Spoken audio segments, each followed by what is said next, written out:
This is the second one. I just want to make an observation here.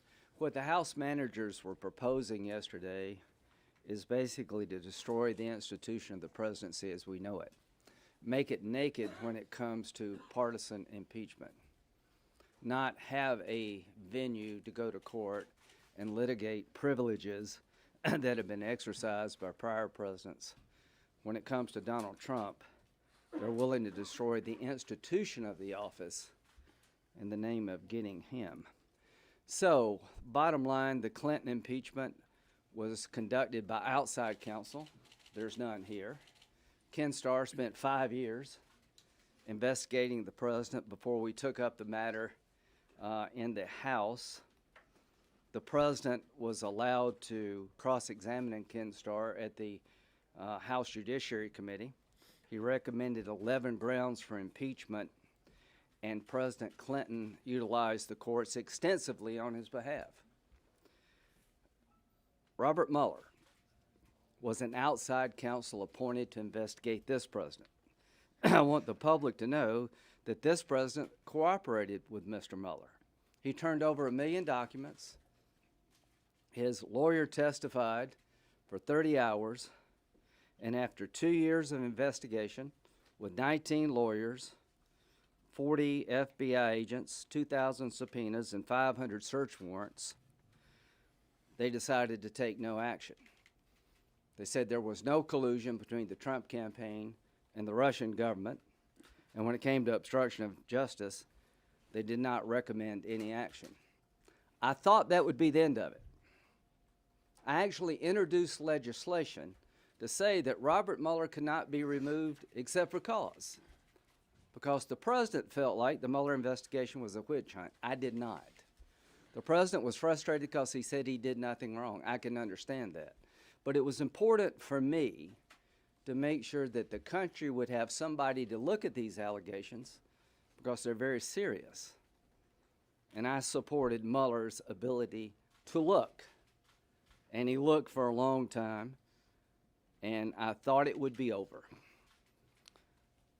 Mr. Schiff said yesterday what they did in the House was just like what we did with Clinton. That is absolutely untrue. From the time they authorized impeachment, it took 48 days. Not 2 years with Mueller, not 5 years like Clinton, but 48 days. The fact-finding process was done in the Intel Committee, not the Judiciary Committee. The president was denied a right to counsel in the Intel Committee and could not request witnesses. They spent 1 day in the Judiciary Committee. Go back and look at the tapes of how long Ken Starr testified before the the House Judiciary Committee, of which I was a part. What we've done for the first time in American history is impeach a president without outside counsel involved in a 48-day period. But here's what struck me the most. One of the House managers said, the reason we didn't go to court, or we didn't want to go through the courts, is that we couldn't impeach him before the election. They withdrew from the the Deputy National Security Advisor case, where the Deputy National Security Advisor went to court and said, tell me what to do, Judge. The House actually withdrew the subpoena because they didn't want the court process to stop the impeachment train. They would have the United States Senate create an impeachment process where the president would not be allowed to go to Article III courts to argue privileges that have been argued in every other impeachment trial and have been argued by presidents since George Washington. That would destroy the institution of the presidency as we know it. What would it do? It would allow a handful and a 300+ million country, people, along partisan lines to impeach a president without independent judicial review. Before I came here, I used to try cases. We have a lot of good lawyers in this body. All I can say is that when the court date was set, and if I showed up and asked for a bunch of subpoenas and documents to be produced on the day of trial that I had not pursued before the trial, in any serious way, I ought to get tossed out. What did we do yesterday? Exactly what happened in the Clinton impeachment trial. We're going to hear the House's case, the president's response. We're going to ask questions. Then we'll decide among ourselves, do we want to know anything more? Yesterday was about 11 hours of them telling us how bad their case was, in my view. They did not pursue these witnesses because they knew the president would seek judicial redress, and it literally would stop them impeaching him before the election. So the only thing I can tell the American people, when it comes to replacing this president, 9 months plus from the election, you got an uphill battle with me, because I really do believe that the best group of people to pick a president are the voters, not a bunch of partisan politicians. And every day we're here doing this is a day we're taken away from doing things that really matter. So when they say it was like Clinton, no. When they say the courts really have no place in impeachment, that it's all going to be done by the House and the Senate without any independent judicial review, God help us all. Senator Steve Daines of Montana. We had a lot of time last night to think, some 12 hours on the floor of the U.S. Senate. It's the first impeachment trial I've been through. Senator Graham has experienced that in his prior political life. But it reminded me of when I went to high school in Bozeman, Montana. If I turned in a term paper and it was half complete, my teacher would toss it back to me and say, you didn't get it done, it's incomplete. Probably give me an F and say it's incomplete, try again. That's what I felt like we saw last night. It was an incomplete case. They have not done their complete homework. It reminded me what Nancy Pelosi said back in 2010 on the Obamacare. She said, first we got to pass it to find out what's in it. It feels like what happened last night. They had to rush this through the House, just get it over to the Senate, and then we'll find out what's really in it and try to fix it there. Let me remind you and remind all of us that in 244 years of history of this great country, the United States Senate has never removed a president from office. Never. You look at the 2 impeachment trials for presidents that we have had in the Senate over the course of our history. President Johnson in 1868, of course, President Clinton in 1999. What's unique about this impeachment trial versus the other 2? The other 2 both had crimes alleged in the impeachment articles. President Trump's does not. The other 2 impeachment trials had bipartisan support coming out of the House. President Trump's impeachment coming out of the House did not. First time we've ever seen that. There weren't many things that I agreed with what Chairman Nadler said last night. But he did say something that I hope everybody heard that actually went back to the Clinton days. Was it, and I will paraphrase it, kind of God help us if we ever move through an impeachment on a purely partisan basis. Nadler's words back then were wise, and I hope he would heed them today, because this is the most partisan impeachment process ever seen in the history of this great country. No crimes alleged in the Trump impeachment articles, not bipartisan, and a very important and final point is that if you look at what the Democrats are asking the United States Senate to do, it is to remove President Trump from office and to bar him from ever holding office again. What's also unique about this trial versus President Clinton, this is done in an election year. It really begs a fundamental question as well, is should the United States Senate decide the 2020 election and overturn the 2016 election by removing this president from office? I put the trust in the voters of this country. They should have that say, not the United States Senate. Senator Mike Braun from Indiana. I always listen to the people that speak before me because I think you learn a lot from that. I'm going to talk about where this trial is going to go, put it into context a little bit.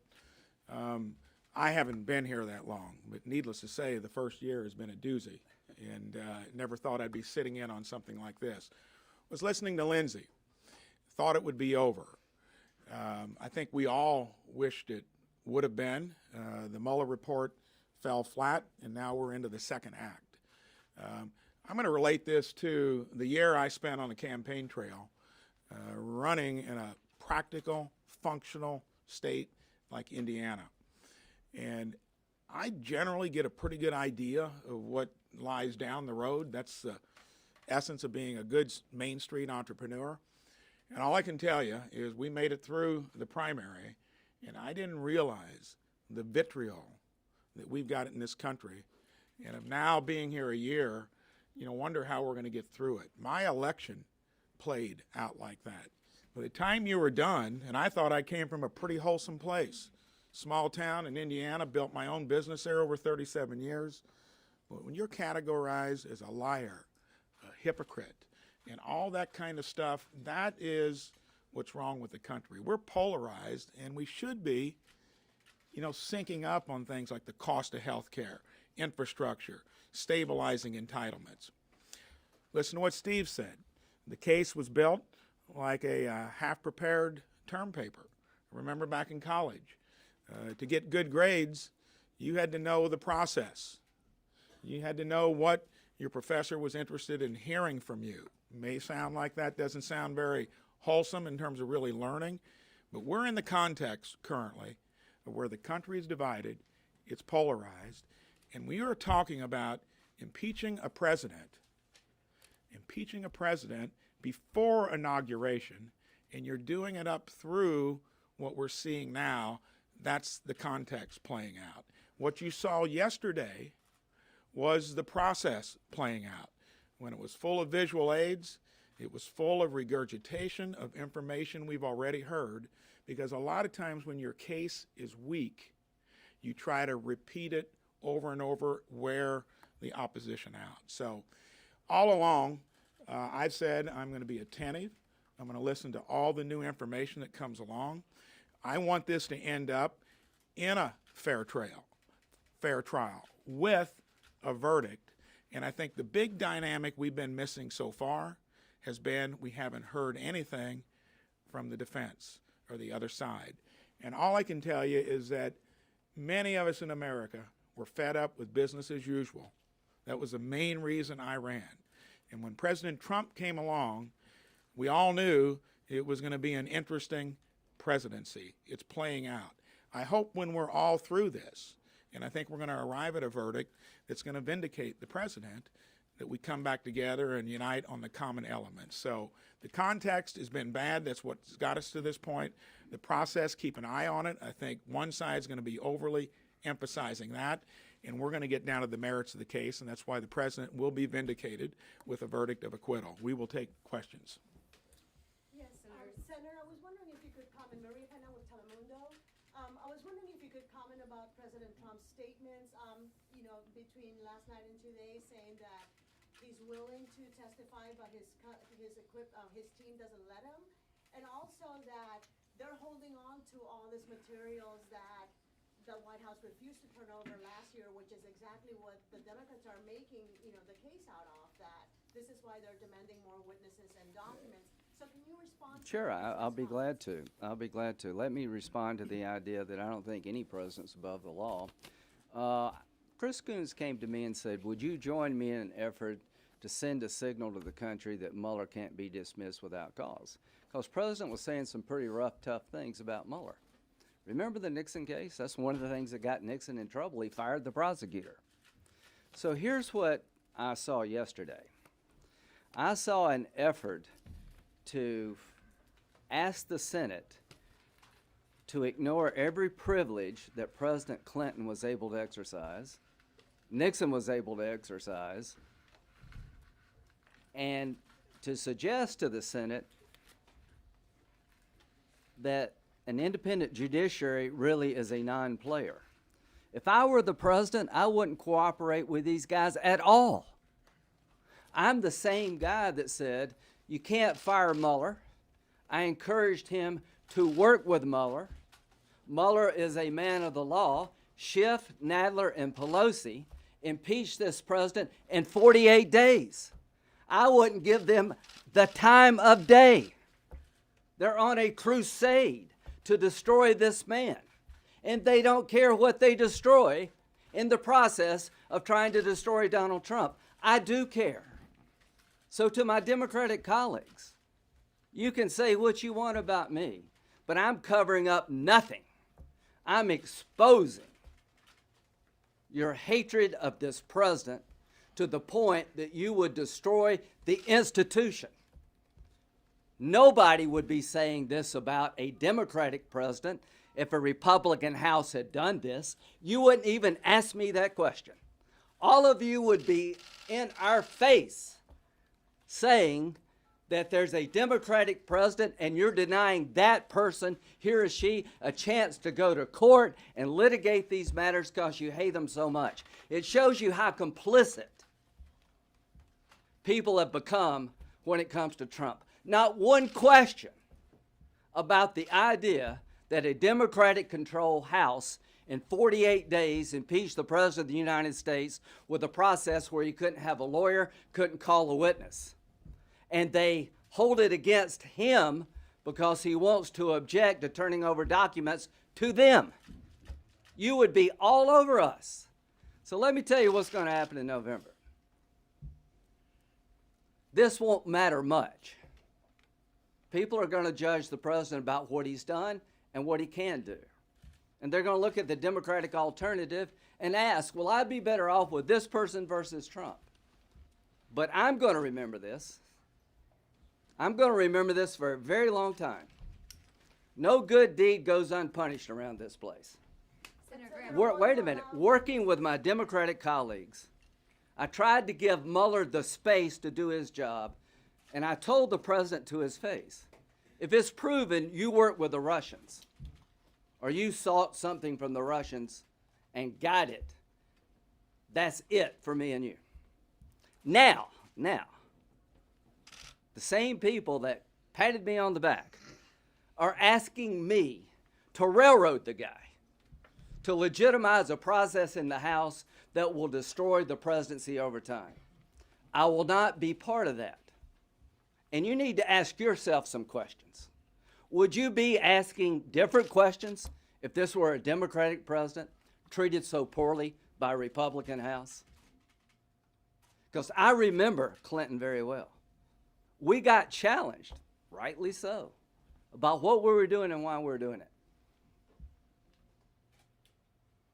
So I wouldn't cooperate at all with these people if I were the president. Senator Graham, you said that executive privilege seems like a very powerful argument for you. So if it is regarding Bolton and Yeah. Mulvaney, Right. then would you entertain at all? Is that still on the table, perhaps Joe Biden or Hunter Biden, or is that just non-existent? So and Senator Daines, can you point to where it says that a crime has to be committed for impeachment? Well, I've said all along a crime doesn't have to be committed to impeach the president. I said that in the Clinton case, but abuse of power in this case, I think, undercuts the ability of the president to literally do his job. Because here's what I would say about executive privilege. There's nobody more important to the president than the Secretary of State, National Security Advisor, and Chief of Staff. So he needs to protect the institution of the presidency. So if I'm asked to waive executive privilege, I will say no. The only option is to stop the trial and go to court or have the Senate decide the privilege. And here's what I'm going to tell future houses. If you blow through these privileges because you want to impeach a president before the election, and you come to the Senate and you ask me to destroy the privilege, forget it. I'm not going to reward this kind of behavior. So the only option available to the Senate now is to recognize the privilege, and that's the end of Bolton's testimony, or stop the trial and send it to court, which they should have done to begin with. I'm not going to legitimize what I think is a dangerous process. So I'm not going to trade executive privilege. Hunter Biden, if he's got a decent lawyer at all, he will claim the Fifth Amendment. Because you get $50,000 a month beginning in 2014 to do what? And when your company gets investigated by the Ukrainian prosecutor, the same day you get on the phone to the State Department and your business partner meets with John Kerry, this dismissal that Hunter Biden did everything on the up and up, I don't know that he did everything on the up and up. To answer your question, I didn't say you had to commit a crime to be impeached. My point was in the contrast. This is the first set of impeachment articles where there's been no crime alleged. It's up to the Senate as impartial jurors to take a look at the information and make a decision whether or not you should remove the President of the United States from office and bar him from ever serving again. That has never, ever happened in this nation's history. Senator, what do you think about jury We got to go. Really, the trial just started at 1 o'clock. Senator Graham was just saying that, talking about executive privilege, during Watergate, the Supreme Court said that it can't be used to cover up wrongdoing. Was the Nixon case wrongly decided? I think when he was referring to executive privilege, this is different because of the 3 posts he was talking about.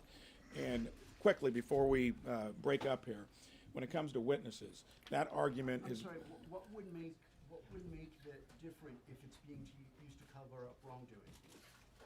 What would make it different just because the National Security Advisor or the Secretary of State is a witness to that?